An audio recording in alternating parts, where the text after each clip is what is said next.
শুভেচ্ছা জানিয়ে শুরু করছি আমার আজকের পাঠ। অষ্টম শ্রেণীর বিজ্ঞান বিষয়ের সপ্তম অধ্যায় নিয়ে আজ আমি আলোচনা করব। আমাদের আজকের অধ্যায়ের নাম হচ্ছে কি পৃথিবী ও মহাকর্ষ। আমরা যখন কোনো বস্তুকে উপরের দিকে ছুঁড়ে মারি আমরা কি দেখি? বস্তুটি নিচে পড়ে যায়। আমরা কখনো কি ভেবে দেখেছি বস্তুটি কেন নিচে পড়ে যায়? বস্তুটি কেন উপরেই চলে গেল না? বলা হয়ে থাকে বিজ্ঞানী স্যার আইজ্যাক নিউটন একদিন আপেল গাছের নিচে বসেছিলেন। তারপর তিনি দেখলেন হঠাৎ করে একটি আপেল মাটিতে পড়ে গেল। আপেল মাটিতে পড়ার পর উনি চিন্তা করতে লাগলেন আপেলটি কেন মাটিতেই পড়ে গেল, আপেলটি কেন উপরে চলে গেল না বা উপরে ভেসে রইল না, কেন নিচেই পড়ল। তারপর উনি বুঝতে পারলেন, এটি নিয়ে একটি সিদ্ধান্তে উপনীত হলেন যে নিশ্চয়ই আপেলটিকে কেউ টানছে, যার ফলে আপেলটি নিচে পড়ে গেল। এবং তিনি পরীক্ষা নিরীক্ষা করে দেখলেন পৃথিবী সব কিছুকে তার নিজের দিকে টানে, যার ফলে সব কিছু উপর থেকে নিচে পড়ে যায়। তারপর তিনি আরও ব্যাখ্যা করতে পারলেন যে শুধু পৃথিবী নয়, এই মহাবিশ্বের প্রত্যেকটি বস্তুকণায় একে অপরকে নিজের দিকে আকর্ষণ করে। এই আকর্ষণটাকেই বলা হচ্ছে মহাকর্ষ। তাহলে মহাকর্ষ বলতে আমরা কি বুঝি? মহাবিশ্বের প্রত্যেকটি বস্তুকণা একে অপরকে নিজের দিকে আকর্ষণ করে, এই আকর্ষণই হচ্ছে মহাকর্ষ। বিজ্ঞানী নিউটন মহাকর্ষের একটি সূত্র আবিষ্কার করেছেন, যা মহাকর্ষ সূত্র নামে পরিচিত। সূত্রটি হলো, এই মহাবিশ্বের প্রত্যেকটি বস্তুকণা একে অপরকে নিজের দিকে আকর্ষণ করে। এই আকর্ষণ বলের মান বস্তুকণাদ্বয়ের ভরের গুণফলের সমানুপাতিক, এদের দূরত্বের বর্গের ব্যস্তানুপাতিক, এবং এ বল বস্তুকণাদ্বয়ের সংযোজক সরলরেখা বরাবর ক্রিয়া করে। তাহলে দেখো, আমরা যদি দুটি বস্তু নেই, একটি বস্তু হচ্ছে কি m1, আরেকটি হচ্ছে কি m2। এই বস্তুর ভর কেন্দ্র, এটি হচ্ছে ভর কেন্দ্র, এবং এই বস্তু দুটি যদি পরস্পর কি d দূরত্বে অবস্থান করে, পরস্পর d দূরত্বে অবস্থান করে, দূরত্বকে আমরা কি করব? d দ্বারা প্রকাশ করব। দূরত্বকে কি দ্বারা প্রকাশ করা হয়? দূরত্বকে d দ্বারা প্রকাশ করা হয়, কারণ দূরত্ব মানে হচ্ছে ডিস্টেন্স, দূরত্ব ইংরেজি হচ্ছে ডিস্টেন্স, ডিস্টেন্সের d দ্বারা দূরত্বকে প্রকাশ করা হয়। এবং দূরত্ব যেহেতু এটি দৈর্ঘ্য, তাই এর একটি মান, এর একক হচ্ছে কি মিটার। তারপর হচ্ছে আমরা দুটি বস্তু নিয়েছি, বস্তুগুলোর ভর মনে করলাম প্রথম বস্তুটির ভর m1, দ্বিতীয় বস্তুটির ভর হচ্ছে কি m2। আমরা ভরকে কি দ্বারা প্রকাশ করব? ভরকে আমরা m দ্বারা প্রকাশ করব, এবং ভরের একক হচ্ছে কি কেজি। এবং বস্তু দুটি পরস্পরকে একটি বল, যে বলে আকর্ষণ করে তাকে আমরা কি বলবো? F বলে আকর্ষণ করে। তাহলে বলকে আমরা কি দ্বারা প্রকাশ করব? বলকে আমরা F দ্বারা প্রকাশ করব, মানে হচ্ছে ফোর্স, এবং ফোর্স মানে হচ্ছে বল, তারপরে বলের একক হচ্ছে নিউটন। তাহলে আমরা কি বলতে পারি? দূরত্বকে ডিস্টেন্স মানে ডিস্টেন্সের d দ্বারা প্রকাশ করা হয়, এবং দূরত্বের একক হচ্ছে মিটার। ভর মাসের m দ্বারা প্রকাশ করা হয়, এবং এর একক হচ্ছে কেজি। বল ফোর্সের F দ্বারা প্রকাশ করা হয়, এবং এর একক হচ্ছে নিউটন। এখন দেখো, নিউটনের সূত্রটি হচ্ছে, মহাবিশ্বের প্রত্যেকটি বস্তুকণা একে অপরকে নিজের দিকে আকর্ষণ করে। এই আকর্ষণ বল বস্তুকণাদ্বয়ের ভরের গুণফলের সমানুপাতিক। তাহলে ভর হচ্ছে m1, ভর হচ্ছে m2, তাদেরকে গুণ করলে হবে m1 m2, এবং তাদের সমানুপাতিক। তাহলে হচ্ছে আকর্ষণ বল বস্তুকণাদ্বয়ের ভরের গুণফলের সমানুপাতিক। ভরের গুণফলের সমানুপাতিক বলতে আমরা বুঝি, বস্তুকণাদ্বয়ের ভর যদি বৃদ্ধি পায় তাহলে আকর্ষণ বল বৃদ্ধি পাবে, বস্তুকণাদ্বয়ের ভর যদি কমে যায় আকর্ষণ বল কমে যাবে। তারপর বলছে, এই আকর্ষণ বল বস্তুকণাদ্বয়ের দূরত্বের বর্গের ব্যস্তানুপাতিক। তাহলে আকর্ষণ বল হচ্ছে বস্তুকণাদ্বয়ের দূরত্বের বর্গের ব্যস্তানুপাতিক। আকর্ষণ বল বস্তুকণাদ্বয়ের দূরত্বের বর্গের ব্যস্তানুপাতিক। তার মানে হচ্ছে বস্তুকণাদ্বয়ের দূরত্ব যদি বৃদ্ধি পায় আকর্ষণ বল কমে যাবে, বস্তুকণাদ্বয়ের দূরত্ব যদি কমে যায় তাহলে আকর্ষণ বল বেড়ে যাবে। তাহলে আমরা কি লিখতে পারি? মহাকর্ষীয় সূত্রটি হচ্ছে F সমানুপাতিক m1 m2 by D square.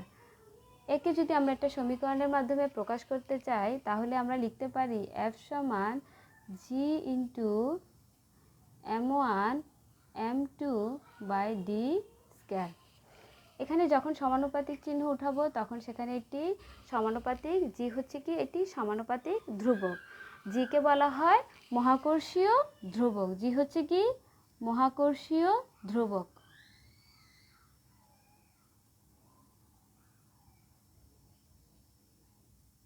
জি হচ্ছে কি মহাকর্ষীয় ধ্রুবক। এই জি এর একটি মান আছে। জি এর মান হচ্ছে কত? জি হচ্ছে 6.673 into 10⁻⁻11 newton metre square KG inverse 2। তাহলে আমরা মহাকর্ষীয় ধ্রুবক জি মান এত বলতে কি বুঝি? এত বলতে বুঝি যদি 1 কেজি ভরের দুটি বস্তু পরস্পর হতে 1 মিটার দূরত্বে অবস্থান করে তাহলে তারা এই 6.673 × 10⁻⁻11 নিউটন বলে পরস্পরকে আকর্ষণ করে। তার মানে হচ্ছে m1 সমান যদি হয় 1 কেজি এবং m2 সমানও যদি হয় কত 1 কেজি এবং এরা যদি পরস্পর 1 মিটার দূরত্বে অবস্থান করে তাহলে তারা পরস্পরকে 6.673 × 10⁻⁻11 নিউটন বলে পরস্পরকে আকর্ষণ করবে। তাহলে আমরা কি বুঝি? মহাকর্ষীয় ধ্রুবক জি মানে হচ্ছে 1 কেজি ভরের দুটি বস্তু যদি 1 মিটার দূরত্বে অবস্থান করে পরস্পরকে যে বলে আকর্ষণ করে তা জি এর সমান। সবাই ঠিক বুঝতে পেরেছো নিশ্চয়? এখন দেখো জি এর এককটি আমরা কিভাবে বের করতে পারি। জি এর একক আমরা কিভাবে নির্ণয় করতে পারি। জি আমরা প্রথম মহাকর্ষীয় সূত্রটি কি জানি? F সমান জি m1 m2 by D square. এখান থেকে আমি জি এর এই এককটি কিভাবে নির্ণয় করব? দেখো F ডি স্কয়ার সমান জি m1 m2 বা জি m2 সমান F ডি স্কয়ার সমান জি সমান F D square by m1 m2। তাহলে আমরা F এর একক কি জানি? নিউটন। ঠিক আছে। ডি এর একক কি? Metre square. ভরের একক কি? কেজি। আবার ভরের একক কি? কেজি। তাহলে আমরা কি লিখতে পারি? Newton metre square KG square. তাহলে কি এককটা কি আসবে? Newton metre square KG inverse 2। তাহলে আমরা কি মহাকর্ষীয় ধ্রুবকের একক হচ্ছে কি Newton metre square KG inverse 2। ঠিক আছে। তোমরা সবাই নিশ্চয়ই বুঝতে পেরেছো মহাকর্ষ কি এবং মহাকর্ষীয় সূত্রটি। এখন আমরা জানবো অভিকর্ষ বলতে আমরা কি বুঝি। অভিকর্ষ দেখো অভিকর্ষ কি?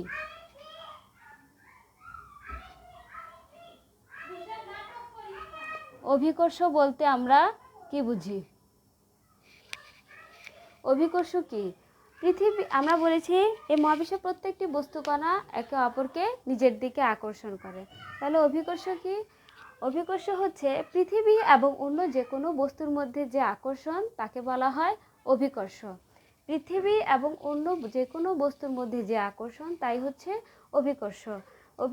তাহলে আমি যদি তোমাদেরকে একটু চিত্রকে দেখাই, এই যে দেখো এটি হচ্ছে কি, মনে করলাম এটি হচ্ছে কি সূর্য, এটি হচ্ছে কি পৃথিবী এবং এটি হচ্ছে কি চাঁদ। তাহলে আমি বলেছি পৃথিবীর মহাবিশ্বের প্রত্যেকটি বস্তুকণাই একে অপরকে নিজের দিকে আকর্ষণ করে। তাহলে পৃথিবী এবং সূর্যের মধ্যে যে আকর্ষণ সেটি হচ্ছে কি অভিকর্ষ, কারণ এখানে পৃথিবী আছে। পৃথিবী এবং চাঁদের মধ্যে যে আকর্ষণ সেটি হচ্ছে কি অভিকর্ষ। সূর্য এবং চাঁদের মধ্যে যে আকর্ষণ তাকে বলা হয় মহাকর্ষ। এই অভিকর্ষ কিন্তু এক ধরনের মহাকর্ষ। যেমন পৃথিবী এবং সূর্য দুটি বস্তুর মধ্যে, তাহলে আমরা বলতে পারি অভিকর্ষ কি দুটি বস্তুর মধ্যে একটি যদি পৃথিবী হয় এবং অন্যটি যে কোনো বস্তু হতে পারে, তাদের মধ্যে যে আকর্ষণ সেটি হচ্ছে অভিকর্ষ। এবং সূর্য এবং চাঁদের মধ্যে যে আকর্ষণ বা দুই মহাবিশ্বের অন্য যে কোনো বস্তুর মধ্যে যে আকর্ষণ সেটি হচ্ছে মহাকর্ষ। তাহলে এখন দেখো অভিকর্ষজ ত্বরণ বলতে আমরা কি বুঝি। অভিকর্ষজ ত্বরণ, অভিকর্ষজ ত্বরণ। আচ্ছা, প্রথমে দেখি আমরা ত্বরণ কি। ত্বরণ কি? ত্বরণ হচ্ছে সময়ের সাথে বেগ বৃদ্ধির হারকে ত্বরণ বলে। সময়ের সাথে বেগ বৃদ্ধির হারকে ত্বরণ বলে। ত্বরণ সমান কি? বেগ বাই সময়। ত্বরণ সমান কি? বেগ বাই সময়। তার মানে হচ্ছে সময়ের সাথে যদি বেগ বৃদ্ধি পায় তাহলে আমরা তাকে বলবো ধনাত্মক ত্বরণ, আর সময়ের সাথে যদি বেগ হ্রাস পায় তাকে আমরা বলবো ঋণাত্মক ত্বরণ বা মন্দন। তাহলে ত্বরণ হচ্ছে কি সময়ের সাথে বেগ বৃদ্ধির হারকে বলে ত্বরণ। আবার আমরা বেগ সমান কি জানি? বেগ সমান জানি দূরত্ব বাই সময়। একক সময় বেগ সমান কি? দূরত্ব বাই সময়। দূরত্ব বাই সময়। ঠিক আছে, তাহলে আমরা ত্বরণের এককটি বের করে দেখাই তোমাদেরকে। বেগ সমান কি জানি? দূরত্ব বাই সময়। তাই লিখি বেগ সমান হচ্ছে দূরত্ব বাই সময় বাই সময়। তাহলে দেখো দূরত্ব বাই সময় ইন্টু 1/সময়। তাহলে দূরত্ব একের দূরত্ব এখানে হবে দূরত্ব, এখানে হচ্ছে সময় স্কয়ার। ঠিক আছে, তাহলে দূরত্বের একক কি? দূরত্বের একক হচ্ছে কি? দূরত্বের একক হচ্ছে মিটার, সময়ের একক হচ্ছে সেকেন্ড স্কয়ার। তাহলে বেগের একক কি হবে? Metre per second square. তার মানে ত্বরণের একক কি? ত্বরণের একক হচ্ছে মিটার পার সেকেন্ড স্কয়ার। ঠিক আছে, এখন আসো অভিকর্ষজ ত্বরণ। অভিকর্ষ কি? অভিকর্ষ হচ্ছে পৃথিবী এবং অন্য যে কোনো বস্তুর মধ্যে যে আকর্ষণ তাই হচ্ছে অভিকর্ষ। তার মানে পৃথিবীর সকল কিছুকে তার নিজের দিকে টানে। তাহলে অভিকর্ষজ ত্বরণ বলতে আমরা কি বুঝি? অভিকর্ষ বলের প্রভাবে মুক্তভাবে পড়ন্ত কোনো বস্তুর বেগ বৃদ্ধির হারকে বলে অভিকর্ষজ ত্বরণ। তাহলে অভিকর্ষজ ত্বরণ কি? অভিকর্ষ বলের প্রভাবে মুক্তভাবে পড়ন্ত কোনো বস্তুর বেগ বৃদ্ধির হারকে বলে অভিকর্ষজ ত্বরণ। এই অভিকর্ষজ ত্বরণকে কি দ্বারা প্রকাশ করা হয়? স্মল জি দ্বারা প্রকাশ করা হয়। তাহলে আমি যদি মনে করি এটি হচ্ছে কি পৃথিবী এবং এটি হচ্ছে একটি বস্তু এবং এদের দূরত্ব হচ্ছে কি ডি। পৃথিবীর ভর হচ্ছে এম, বস্তুর ভর হচ্ছে স্মল এম এবং এরা পরস্পর ডি দূরত্বে অবস্থিত। তাহলে আমরা লিখতে পারি, আমরা প্রথমে মহাকর্ষের সূত্রটি কি পেয়েছি? মহাকর্ষের সূত্রটি হচ্ছে এফ সমান জি m1 m2 by D square. তাহলে আমি একটি বস্তু হচ্ছে পৃথিবী, তাহলে পৃথিবীর ভরকে আমরা ক্যাপিটাল এম দ্বারা প্রকাশ করি। তাহলে ধরি পৃথিবীর ভর হচ্ছে কি?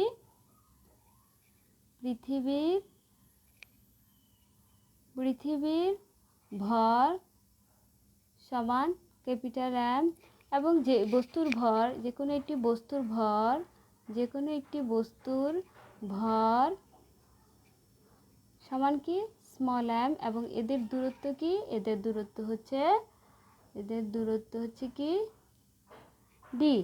তাহলে আমরা মহাকর্ষের সূত্র অনুসারে আমরা লিখতে পারি এফ সমান কি জি ক্যাপিটাল এম দুটি বস্তুর মধ্যে একটি হচ্ছে পৃথিবীর ভর আর একটি হচ্ছে অন্য বস্তুর ভর এবং এদের দূরত্ব স্কয়ার। ঠিক আছে, আমরা আবার বলতে পারি এফ সমান বস্তুর ভর ইন্টু অভিকর্ষজ ত্বরণ। তাহলে আমরা এই দুটি থেকে কি লিখতে পারি এম জি সমান G M M by D square. তাহলে আমি যদি উভয় পাশ থেকে কি করি এম কাটা যায়, তাহলে থাকে জি সমান ক্যাপিটাল জি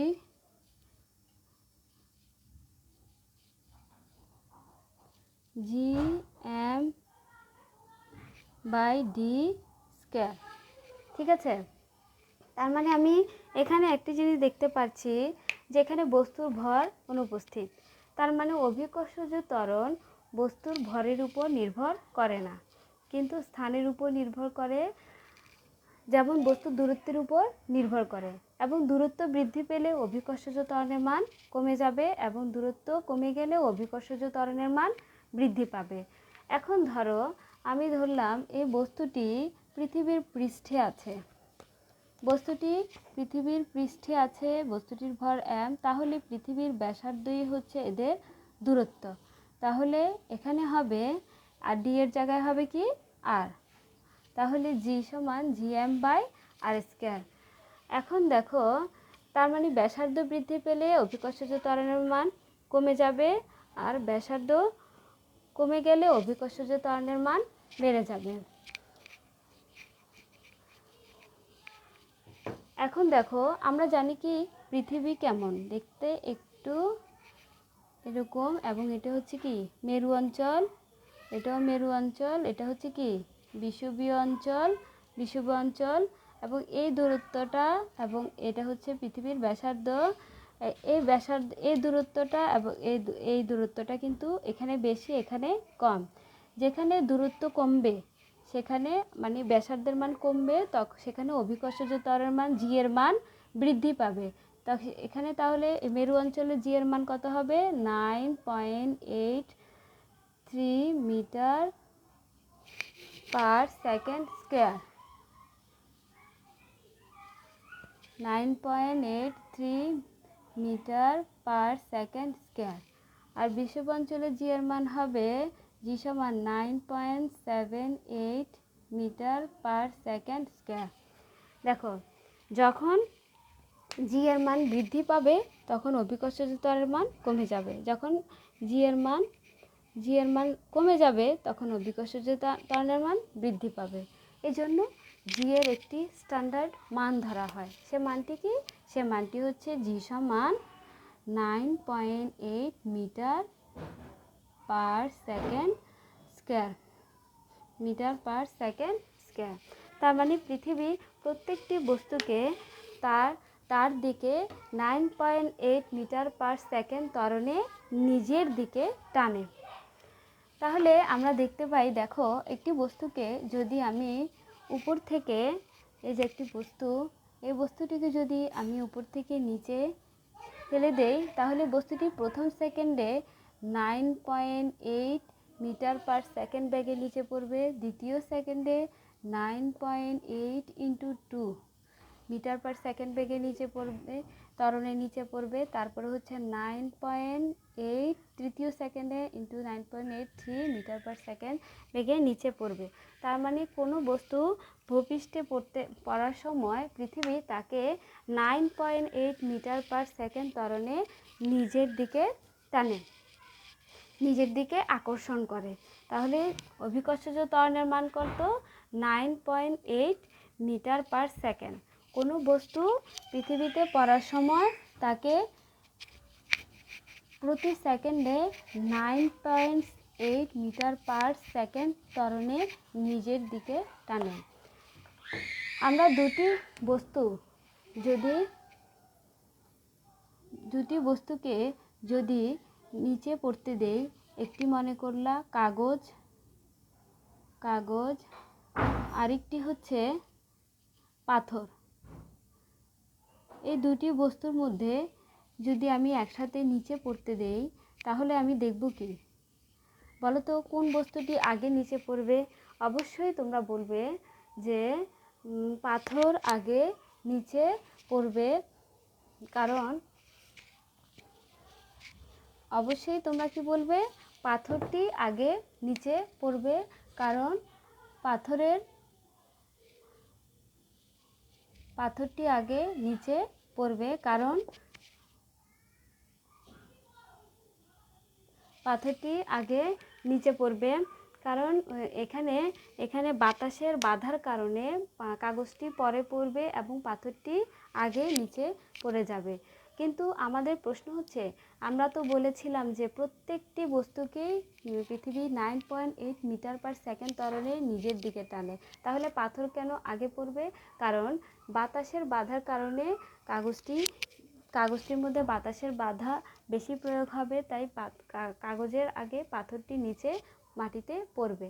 যদি আমরা কোনো বায়ুশূন্য স্থানে কাগজ এবং পাথরকে নিচে পড়তে দেই, তাহলে আমরা দেখব কাগজ এবং পাথর সমান সময়ে একই সাথে নিচে পড়ছে। তার মানে বস্তু দুটিকে তখন জি কাজ করবে, মানে দুইটিকে সমান ত্বরণে 9.8 মিটার পার সেকেন্ড ত্বরণে নিচের দিকে টানবে। তাহলে আমার মনে হয় তোমরা সবাই বুঝতে পেরেছ। আজ আমরা কি পড়লাম? আজ আমরা পড়লাম মহাকর্ষ কি, মহাকর্ষ সূত্র এবং মহাকর্ষ অভিকর্ষ কি, এবং অভিকর্ষজ ত্বরণ বলতে আমরা কি বুঝি। আমার মনে হয় তোমরা সবাই বুঝতে পেরেছ, এবং আগামী ক্লাসে আমি তোমাদেরকে এই অধ্যায়ের কিছু গাণিতিক সমস্যা নিয়ে আলোচনা করব। সবাই ভালো থাকবে, নিরাপদে থাকবে এবং নিয়মিত লেখাপড়া করবে।